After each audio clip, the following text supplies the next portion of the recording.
আকাশবাণী আগরতলা। স্থানীয় সংবাদ পড়ছি অনামিকা কর্মকার। এখনকার বিশেষ বিশেষ খবর হলো, মুখ্যমন্ত্রী অধ্যাপক ডাক্তার মানিক সাহা বলেছেন, রাজ্যের কৃষ্টি সংস্কৃতি ঐতিহ্যকে ধরে রাখতে রাজ্য সরকার প্রতিনিয়ত চেষ্টা চালিয়ে যাচ্ছে। বিলোনিয়া শহর ও শহরতলিকে বন্যার প্রকোপ থেকে রক্ষা করতে সরকার সর্বতোভাবে উদ্যোগ নিয়েছে বলেছেন পূর্ত সচিব কিরণ গিত্তে। গড়িয়া পূজা উপলক্ষে রাজ্যে সর্বত্র ব্যাপক উৎসাহ উদ্দীপনা পরিলক্ষিত হচ্ছে। কৈলাসহর ক্রিকেট অ্যাসোসিয়েশনের বার্ষিক পুরস্কার বিতরণী আজ ঊনকোটি কলাক্ষেত্রে অনুষ্ঠিত হয়। রাজ্যের কৃষ্টি সংস্কৃতি ঐতিহ্যের মধ্যেই আমাদের বেঁচে থাকতে হবে, তাকে ধরে রাখতে রাজ্য সরকার প্রতিনিয়ত চেষ্টা চালিয়ে যাচ্ছে। আজ পুরাতন আগরতলার সেনপাড়ায় বাংলা সংস্কৃতি বলয়ের ৭২তম সংস্কৃতি হাটে প্রধান অতিথির ভাষণে কথা বলেন মুখ্যমন্ত্রী অধ্যাপক ডাক্তার মানিক সাহা। তিনি বলেন, ঐক্যের মধ্যে একতাকে খুঁজে পাওয়া যায় এই ধরনের সংস্কৃতি হাটে। আগামী দিনে শুধু রাজ্য নয়, জাতীয় স্তরেও এই ধরনের সংস্কৃতিকে তুলে ধরার প্রয়াস নেওয়া হবে বলে মুখ্যমন্ত্রী জানান। মুখ্যমন্ত্রী আরও বলেন, রাজ্যের হারিয়ে যাওয়া সংস্কৃতি যেমন নাটক, যাত্রা, পুতুল নাচ, কীর্তনকে পুনরুদ্ধারের জন্য তথ্য সংস্কৃতি দপ্তর চেষ্টা চালিয়ে যাচ্ছে। আমরা সবসময় বলি এক ত্রিপুরা শ্রেষ্ঠ ত্রিপুরা, বৈচিত্র্যের মধ্যে ঐক্য, সেটা কিন্তু আজকে এখানে প্রমাণিত হলো।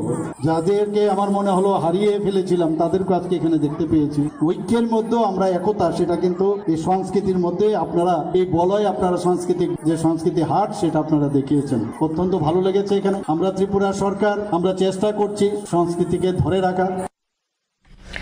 অনুষ্ঠানে উপস্থিত ছিলেন পশ্চিম ত্রিপুরা জেলার ভারপ্রাপ্ত জেলা সভাধিপতি বিশ্বজিৎ শীল, পুরাতন আগরতলার পঞ্চায়েত সমিতির চেয়ারপারসন ঝর্ণা রানী দাস, সংস্কৃতি বলয়ের সভাপতি দেবাশিস ভট্টাচার্য প্রমুখ। রাজ্যের বিভিন্ন সাংস্কৃতিক প্রতিষ্ঠানের শিল্পীরা অনুষ্ঠানে নাচ, গান, আবৃত্তি পরিবেশন করেন। রাজ্য সরকারের পূর্ত দপ্তরের সচিব কিরণ গিত্তে আজ দক্ষিণ জেলা বিলোনিয়া সফর করেন। তিনি বিলোনিয়া শহর ও পাশের উত্তর বিলোনিয়া, বল্লামুখা, আইসিনগর সহ বিভিন্ন এলাকার বাঁধ নির্মাণের কাজ পরিদর্শন করেন। পরে সার্কিট হাউসে তাঁর পৌরোহিত্যে অনুষ্ঠিত বৈঠকে বিএসএফ এর ত্রিপুরা ফ্রন্টিয়ারের আইজি AK শর্মা, গোকুলনগর সেক্টরের ডিআইজি B কাসানা, দক্ষিণ জেলার অতিরিক্ত জেলাশাসক প্রদীপকে, জেলা পুলিশ সুপার মৌর্য কৃষ্ণ চন্দ্রশেখর ও পূর্ত দপ্তরের আধিকারিকরা উপস্থিত ছিলেন।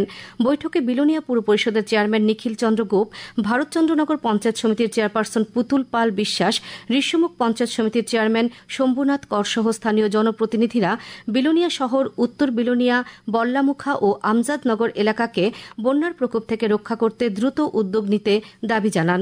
পূর্ত দপ্তরের সচিব জানান, বিলোনিয়া শহর ও আশেপাশের এলাকাকে বন্যার হাত থেকে রক্ষা করতে দিনরাত কাজ করবে দপ্তর।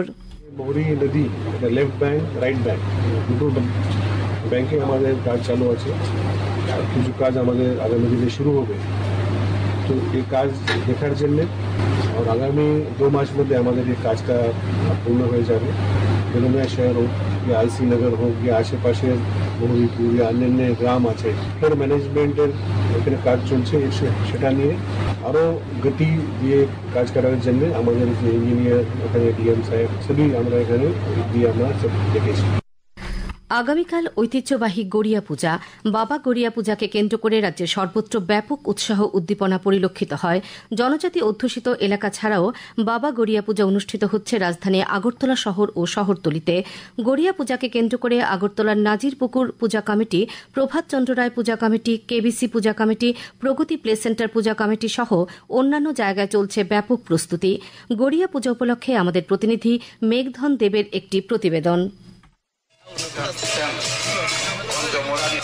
জমাতিয়া সম্প্রদায়ের সবচেয়ে বড় উৎসব হলো গড়িয়া পূজা। রাজধানী সহ রাজ্যের সর্বত্র এই পুজোর আয়োজন করা হচ্ছে। রাজ্য ও রাজ্যবাসীর মঙ্গল কামনায় প্রতি বছর ধর্মীয় রীতিনীতি মেনে করা হয় গড়িয়ার আরাধনা। গড়িয়া পূজার প্রথম হলো বুইসু এবং শেষ দিন হলো সেনা। এবছর গোমতী জেলার কিল্লা ব্লকের পিত্রায় বিয়া গোনাং গড়িয়া পূজার আয়োজন করা হয়েছে। এ উপলক্ষে 1000 জনেরও বেশি লোক পিত্রাগামী থেকে শুরু করে কিল্লা হয়ে জম্পি জেলার বিভিন্ন পাড়ায় 7 দিন ধরে গড়িয়া দেবতাকে নিয়ে ঘুরে বেড়াচ্ছেন। এই সম্প্রদায়ের লোকেরা বিশেষ করে বিয়া করই ও বিয়া গোনাং গড়িয়া দেবতার আরাধনা করে থাকেন। চৈত্র সংক্রান্তি থেকে শুরু করে নববর্ষে 7 দিন ধরে এই পুজোর আয়োজন করা হয়। জমাতিয়া হদার প্রাক্তন প্রধান উপদেষ্টা মঙ্গলা দেবী জমাতিয়া আমাদের প্রতিনিধিকে বলেন, সকল জাতির মঙ্গল কামনায় প্রতি বৎসর বাবা গড়িয়া আরাধনা করা হয়। 7 দিন ব্যাপী পাড়ায় পাড়ায় ঘুরে ভক্তদের আশীর্বাদ করেন। তখন বাবার সঙ্গে শত শত ভক্তগণ পদযাত্রা মিলিত হয়। বিয়াকরি মূলত একটি গ্রামে পূজিত হয়। 7 দিন পরিক্রমার শেষে সেনাতে বাবাকে রীতিনীতি মেনে পূজা করে বিসর্জন দেওয়া হয় এবং ঘরে ঘরে মাইলমা কলমা দেবীর আরাধনা করা হয়। গড়িয়া পূজা উপলক্ষে রাজ্যপাল ইন্দ্রসেনা রেড্ডি নাল্লু সমস্ত রাজ্যবাসীকে আন্তরিক অভিনন্দন ও শুভেচ্ছা জানিয়েছেন। এক শুভেচ্ছা বার্তায় তিনি বলেন, ভক্তি ও সমৃদ্ধির প্রতীক গড়িয়া পূজা ও উৎসব। এই পূজা ও উৎসব সমস্ত ত্রিপুরাবাসীর জীবনে আনন্দ, ভালোবাসা ও সৌভ্রাতৃত্বের পরিবেশ বজায় রাখবে বলে রাজ্যপাল আশা প্রকাশ করেছেন। মুখ্যমন্ত্রী অধ্যাপক ডাক্তার মানিক সাহা বলেছেন, সারা দেশে একযোগে নির্বাচন হলে যেমন ব্যয় সাশ্রয় হবে, তেমনি প্রশাসনিক কার্যকারিতাও অনেক বাড়বে।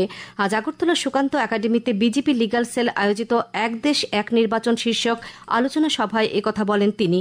এদিন তিনি বিরোধী রাজনৈতিক দলগুলোর সমালোচনা করে বলেন, জনগণের স্বার্থ নয় বরং নিজেদের স্বার্থকেই তারা অগ্রাধিকার দেয়। অনুষ্ঠানে উপস্থিত ছিলেন প্রদেশ বিজেপি সভাপতি রাজীব ভট্টাচার্য সহ দলের অন্যান্য নেতৃবৃন্দ। রাষ্ট্রবাদী কর্মচারী কোঅর্ডিনেশন কমিটির উদ্যোগে আজ ঊনকোটি জেলার ফটিকরায় নজরুল কলা কেন্দ্রে এক দেশ এক নির্বাচন বিষয়ে এক আলোচনা চক্র অনুষ্ঠিত হয়। আজকের কর্মসূচিতে উপস্থিত ছিলেন মৎস্যমন্ত্রী সুধাংশু দাস, কুমারঘাট পঞ্চায়েত সমিতির চেয়ারপারসন সুমতি দাস প্রমুখ। বিদ্যুৎ মন্ত্রী রতনলাল নাথ আজ লালবাহাদুর ব্যায়ামাগারে প্রধানমন্ত্রী সূর্যঘর মুফত বিজলি যোজনা নিয়ে জনসচেতনতা ও নিবন্ধীকরণ শিবিরের উদ্বোধন করেন। বিদ্যুৎ মন্ত্রী বলেন, সব নাগরিকের বাড়ির ছাদেই সোলার বিদ্যুৎ প্রকল্প স্থাপন করা যায়। প্রতিটি পরিবার সর্বোচ্চ 3 কিলোওয়াট পর্যন্ত সৌর প্যানেল স্থাপন করতে পারবেন। নিজের প্রয়োজন মিটিয়ে উদ্বৃত্ত বিদ্যুৎ যে কোনো ভোক্তা ত্রিপুরা রাজ্য বিদ্যুৎ নিগম লিমিটেডের কাছে বিক্রিও করতে পারবেন। তিনি বলেন, আবাসিক সেক্টরে প্রথম 1 কিলোওয়াট ক্ষমতা সোলার প্যানেল বসানোর ক্ষেত্রে প্রতি কিলোওয়াটের জন্য গ্রাহকরা ভর্তুকি পাবে 33,000 টাকা, 2 কিলোওয়াটের ক্ষেত্রে 66,000 টাকা এবং 3 কিলোওয়াট সোলার প্যানেলের ক্ষেত্রে সর্বোচ্চ ভর্তুকি 85,800 টাকা পাবেন। এদিনের অনুষ্ঠানে উপস্থিত ছিলেন লালবাহাদুর ক্লাব সভাপতি প্রণব সরকার, সদস্য সুবল ভৌমিক সহ অন্যান্যরা। মার্কিন ভাইস প্রেসিডেন্ট জেডি ভ্যান্স ভারতের 4 দিনের সফরে আগামীকাল সকালে নয়াদিল্লি পৌঁছবেন। তার সঙ্গে থাকবেন মার্কিন সেকেন্ড লেডি উষা ভ্যান্স, তাদের সন্তান এবং মার্কিন প্রশাসনের বরিষ্ঠ আধিকারিকরা। এটি হবে ভাইস প্রেসিডেন্ট ভ্যান্সের প্রথম ভারত সফর। আগামীকাল সন্ধ্যায় তিনি প্রধানমন্ত্রী নরেন্দ্র মোদীর সঙ্গে দেখা করবেন এবং দ্বিপাক্ষিক সম্পর্কের অগ্রগতি নিয়ে পর্যালোচনা করবেন। আপনার খবর শুনছেন আকাশবাণী আগরতলা কেন্দ্র থেকে। জম্মুর রামবান জেলার শেরিবাগানা এলাকায় মেঘভাঙা বৃষ্টিতে আজ 3 জনের মৃত্যু হয়েছে। নিহতদের মধ্যে 2 জন শিশু এবং 1 জন বৃদ্ধ রয়েছে। রাতভর টানা বৃষ্টিপাতের কারণে ভূমিধস এবং আকস্মিক বন্যায় রামবানের অনেক সম্পত্তি এবং রামবান এলাকায় জম্মু শ্রীনগর জাতীয় মহাসড়কের পাশে কিছু যানবাহন নষ্ট হয়ে যায়। এর ফলে এই অঞ্চলের ধরমকুণ্ড গ্রামে প্রায় 40টি আবাসিক বাড়ি ক্ষতিগ্রস্ত হয়েছে। এখন পর্যন্ত 100 জনেরও বেশি মানুষকে উদ্ধার করা হয়েছে। ত্রাণ ও উদ্ধার কাজ চলছে। এদিকে ঐতিহাসিক মুঘল রোড, যা জম্মু বিভাগের রাজৌরি এবং পুঞ্চের 2টি সীমান্তবর্তী জেলাকে কাশ্মীর উপত্যকার শোপিয়ান জেলার সাথে যুক্ত করে, তা হালকা মোটরযান চলাচলের জন্য পুনরায় খুলে দেওয়া হয়েছে। তবে শ্রীনগর জম্মু জাতীয় মহাসড়ক, শ্রীনগর সোনমার্গ গুমরি সড়ক এবং সিনথান সড়ক বর্তমান আবহাওয়া এবং রাস্তার পরিস্থিতির কারণে বন্ধ রয়েছে। যীশুখ্রিস্টের পুনরুত্থানের প্রতীক ইস্টার আজ বিশ্বজুড়ে উদযাপিত হচ্ছে। ইস্টার উদযাপন উপলক্ষে দেশের বিভিন্ন গির্জাগুলিতে বিশেষ প্রার্থনার আয়োজন করা হয়েছে। রাষ্ট্রপতি দ্রৌপদী মুর্মু, উপরাষ্ট্রপতি জগদীপ ধনখড় এবং প্রধানমন্ত্রী নরেন্দ্র মোদী আজ ইস্টার উৎসব উপলক্ষে শুভেচ্ছা জানিয়েছেন। শিশুদের সংস্কৃতি মনোভাবাপন্ন করে তোলার উপর পর্যটন মন্ত্রী সুশান্ত চৌধুরী গুরুত্ব আরোপ করেছেন। Hepatitis foundation of Tripura Udaipur শাখার উদ্যোগে আয়োজিত উদয় আলো শীর্ষক এক সাংস্কৃতিক অনুষ্ঠানে আজ ভাষণ দিচ্ছিলেন পর্যটন মন্ত্রী। তিনি বলেন, সংস্কৃতি ছাড়া কোনো দেশ উন্নত হতে পারে না। বিজেপির কৈলাসহরস্থিত জেলা কার্যালয়ে আজ ওয়াকফ সংশোধনী জনজাগরণ অভিযান কর্মসূচি অনুষ্ঠিত হয়। এখানে ওয়াকফ সংশোধনী আইনের সপক্ষে বক্তব্য রাখেন শ্রমমন্ত্রী টিঙ্কু রায়, দলের জেলা সভাপতি বিমল কর, প্রাক্তন জেলা সভাপতি পবিত্র চন্দ্র দেবনাথ, দলীয় নেতা জয়দুল হোসেন প্রমুখ। রানীর খামারস্থিত শ্রী রামকৃষ্ণ বিবেকানন্দ আশ্রমের প্রয়াত স্বামী মৃত্যুঞ্জয়ানন্দ মহারাজ ও পরেশচন্দ্র চক্রবর্তীর প্রথম মৃত্যুবার্ষিকীতে স্মরণ সভা ও রক্তদান শিবিরের আয়োজন করা হয়। রক্তদান শিবিরের উদ্বোধন করেন রাজ্য বিধানসভার উপাধ্যক্ষ রামপ্রসাদ পাল। শিবিরে 35 জন রক্তদান করেন। Government medical laboratory technology employees অ্যাসোসিয়েশনের প্রথম বার্ষিক সম্মেলন উপলক্ষে আগরতলা জিবি হাসপাতালের অডিটোরিয়াম হলে আজ এক রক্তদান শিবিরের আয়োজন করা হয়। উপস্থিত ছিলেন আগরতলা পৌর নিগমের মেয়র তথা বিধায়ক দীপক মজুমদার, স্বাস্থ্য দপ্তরের অধিকর্তা তপন মজুমদার সহ অন্যান্যরা। শিবিরে 45 জন রক্তদান করেন। সিপিআইএম সাবরুম মহকুমা কমিটির প্রাক্তন সম্পাদক প্রয়াত দীপক চৌধুরীর স্মরণ সভা আজ স্থানীয় পুরাতন টাউন হলে অনুষ্ঠিত হয়। উপস্থিত সকলে প্রয়াতের প্রতিকৃতিতে ফুল দিয়ে শ্রদ্ধা জানান। সভায় বিরোধী দলনেতা জিতেন্দ্র চৌধুরী প্রয়াত দীপক চৌধুরীর রাজনৈতিক জীবনের নানা দিক তুলে ধরে স্মৃতিচারণ করে বক্তব্য রাখেন। কৈলাসহর ক্রিকেট অ্যাসোসিয়েশনের বার্ষিক পুরস্কার বিতরণী আজ স্থানীয় ঊনকোটি কলাক্ষেত্রে অনুষ্ঠিত হয়। কর্মসূচির আনুষ্ঠানিক উদ্বোধন করেন ক্রীড়ামন্ত্রী টিঙ্কু রায়। উদ্বোধকের ভাষণে তিনি বলেন, রাজ্যে ক্রীড়া পরিকাঠামোগত মানোন্নয়নে বহুমুখী কর্মধারা জারি আছে। পর্যাপ্ত শারীরিক শিক্ষক নিয়োগের প্রক্রিয়া চলছে বলে তিনি জানান। আজকের অনুষ্ঠানে ত্রিপুরা ক্রিকেট অ্যাসোসিয়েশনের সভাপতি তপন লোধ, কোষাধ্যক্ষ বাসুদেব চক্রবর্তী, কৈলাসহর ক্রিকেট অ্যাসোসিয়েশনের সচিব প্রলয় পাল প্রমুখ বক্তব্য রাখেন।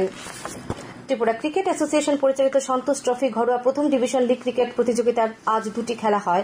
নরসিংগড়ের টিআইটি মাঠে পোর্টস্টার ক্লাব 178 রানে ইউনাইটেড বিএসটিকে এবং নরসিংগড়ের পিটিএ মাঠে শতদল সংঘ 6 উইকেটে মৌচাক ক্লাবকে পরাজিত করে। আগামী 24 ঘন্টায় আকাশ সাধারণত মেঘাচ্ছন্ন থাকবে। রাজ্যের বিভিন্ন এলাকায় হালকা থেকে মাঝারি বৃষ্টিপাতের সম্ভাবনা রয়েছে। তাপমাত্রা সর্বোচ্চ 31 ডিগ্রি সেলসিয়াস এবং সর্বনিম্ন 24 ডিগ্রি সেলসিয়াসের কাছাকাছি থাকবে। আজ দিনের সর্বোচ্চ তাপমাত্রা ছিল 34.2 ডিগ্রি সেলসিয়াস এবং সর্বনিম্ন 24.8 ডিগ্রি সেলসিয়াস। শেষ করার আগে বিশেষ খবর আরেকবার।